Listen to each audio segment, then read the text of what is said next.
Alright guys, so today we're going to talk about aromatic sulfonation. As you can see here, I have the complete reaction. So basically we'll start off with a benzene ring. We're going to react it with H2SO4 or sulfuric acid. And then what we get is a benzene ring with a SO3H substituent. So the mechanism here is as follows.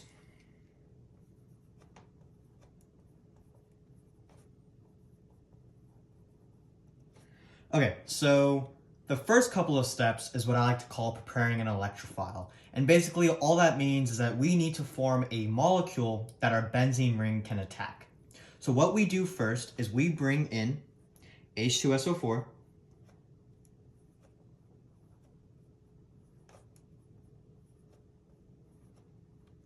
and we are going to essentially react it with another equivalent of sulfuric acid.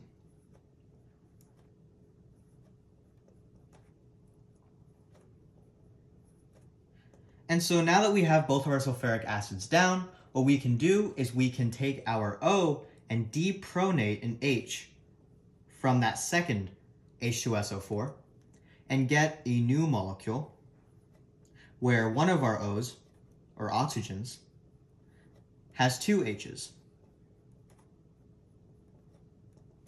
and has a positive charge. So now what we can do is we can take one of the lone pairs from our left oxygen, form a double bond with our sulfur, and that will force our molecule here, this part of the molecule here, which will be water, out. And so what we get is our electrophile.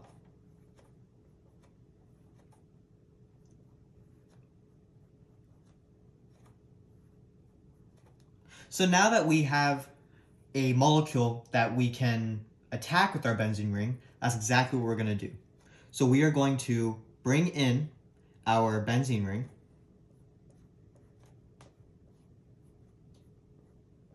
and we are going to attack the sulfur, therefore breaking that bond, putting those electrons on the oxygen, and what we get is, I'm going to draw that right here,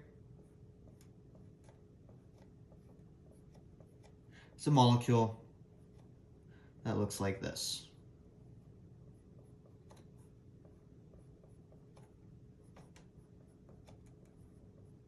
So now that we've added our SO3H to our molecule, we have a little bit of a problem. And that is that we have a carbocation on our ring. And so we need to take care of that so we can form our actual end product. So what we're going to do is we're going to bring in our water molecule that we broke off previously in the mechanism. Here it is. And we're going to depronate a hydrogen off of the carbon attached to our substituent. So in other words, we'll take a lone pair, grab that hydrogen right there, and make that bond become a double bond essentially in our ring. So now what we get is our ring, our benzene ring right there, and our substituent. Additionally, we also form an acid byproduct, which is hydronium ion. So that is the complete reaction and mechanism for aromatic sulfonation. It's pretty simple. All you're doing is just using H2SO4 and water that's formed from it to get your complete reaction and product. So have fun with it. I hope this helps, and I will see you guys in the next video.